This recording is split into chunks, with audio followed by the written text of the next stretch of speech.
الله وبركاته. حياك الله أخي أبو عمر، لديك أن تحدثنا عن آخر تطورات لديكم في مدينة القنيطرة.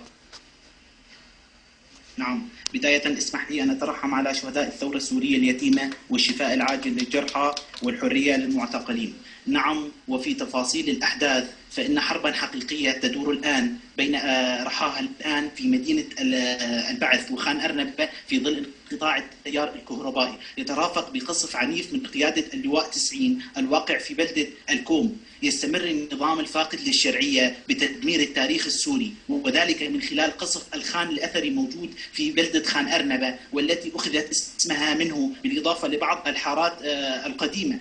كما يحاول أبطال الجيش الحر هناك بالدفاع عن الأهالي والأوامر نعم التاريخية الموجودة في المدينة العسكرية المتواجدة على مفرق الكوم أو على مفرق كوم من حيرس، وقيادة حتى هذه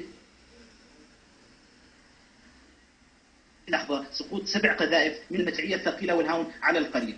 أيضا يتم قصف محيط مقر الأمم المتحدة في بلدة جباث الخشب. وفي قرية مسحرة أيضا استهدفت عصابات النظام السيارات المدنية على طريق العام للقرية من قبل الرشاشات المنصوبة على تل إشعار والقطع المجاورة لها. وفي بلدة جبا أيضا نشهد بشكل يومي إطلاق نار كثيف من تل إشعار تجاه البلدة وترويع الأهل. وتبع هذا الاشتباك والقصف العنيف انطلاق 4 عربات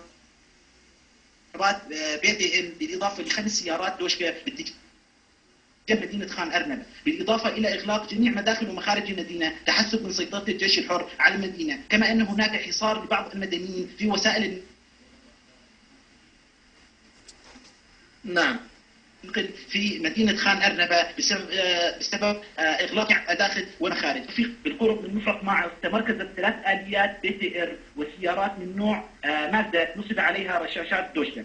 أما بالنسبة للحالة الإنسانية فتعيش قرى محافظة القنيطرة حالة إنسانية صعبة، حيث هناك نقص حاد في المواد الغذائية والطبية والكادر الطبي. أيضا هناك نقص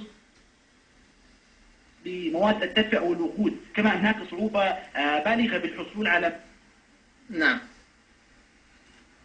مادة الخبز بسبب افتقار الأفراد.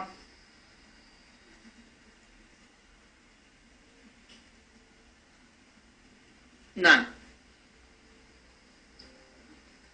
نعم أخي أبو عمر، ما هي معنويات أبطال الجيش الحر لديكم في مدينة القنيطرة؟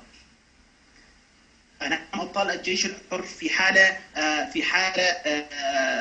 حالة من البسالة والشجاعة التي يخوضونها الآن. أما بالنسبة لمعنويات جيش الخائن فهي منهارة تماما، فإنهم يعانون من إحباط كامل بسبب القتلى اليومية الذي يتعرض لهم هذه العصابة. شكرا لمراسلنا أبو عمر الجولاني، لقد حدثنا عن آخر تطورات لديهم. شكرا لك.